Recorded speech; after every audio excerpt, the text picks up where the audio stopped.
Hello and welcome back for another album review from Metal Rocker 86. This week there's a stranger in town, so let's look at some Bob Seger. Bob Seger is an American singer, songwriter, and musician who started out in Detroit in the 60s. His genres include rock, hard rock, heartland rock, rock and roll, pop rock, and in his early days psychedelic rock, acid rock, and blues rock. He has released 3 studio albums with the Bob Seger System, 8 as a solo act, and 7 with the Silver Bullet Band. Stranger in Town is from his days with the Silver Bullet Band.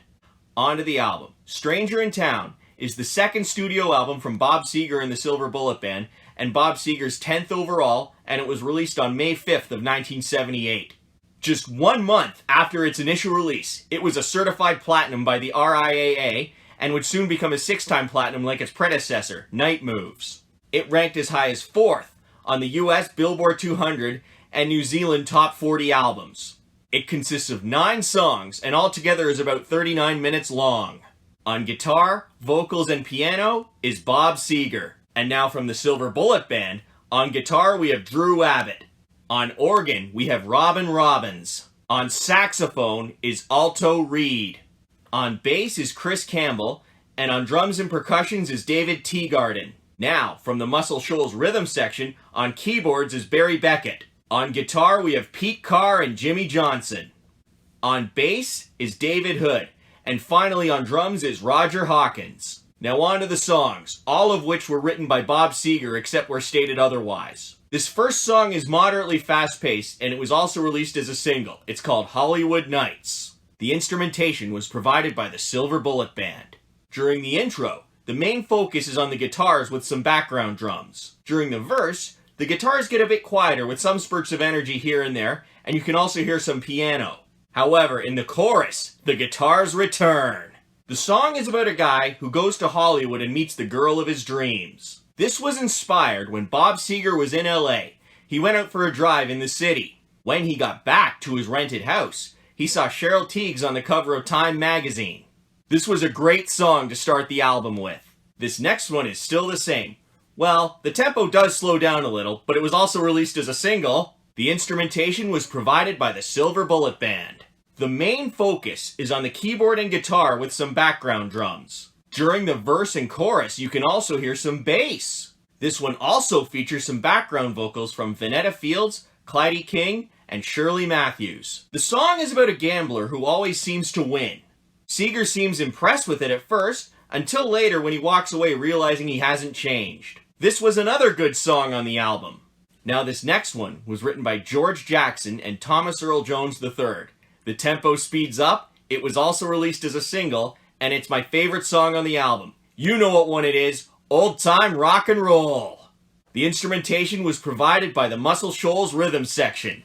It starts off with a cool keyboard intro, then it shifts to some keyboards with some background drums. In the verse and chorus, some guitars come in the background. The guitar solo is pretty cool in this one, as is the saxophone solo.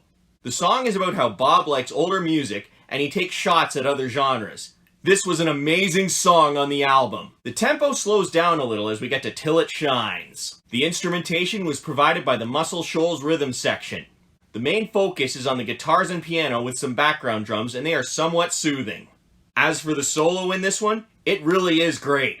From what I can see, the song is about a guy who's trying to find his heaven, and this was a good song on the album. Now the tempo speeds up as we get to Feel Like a Number. The instrumentation was provided by the Silver Bullet Band. The main focus is on the rock and guitars in this one with some background drums. In the verse, you can also hear the piano. There is even a piano solo in this one that's very cool. The main theme you can hear in this song is that it's an anti-capitalism song, and this was a great song on the album. Now this next one was written by Frankie Miller, and the tempo is moderately fast-paced. It's called Aint Got No Money. The instrumentation was provided by the Muscle Shoals rhythm section. The main focus is on the hard guitars in this one, and there are some background keyboards and drums. There is a part where you think the song ends, but then it continues. From my interpretation, the song is about a guy who's looking for someone to love, but he has no money.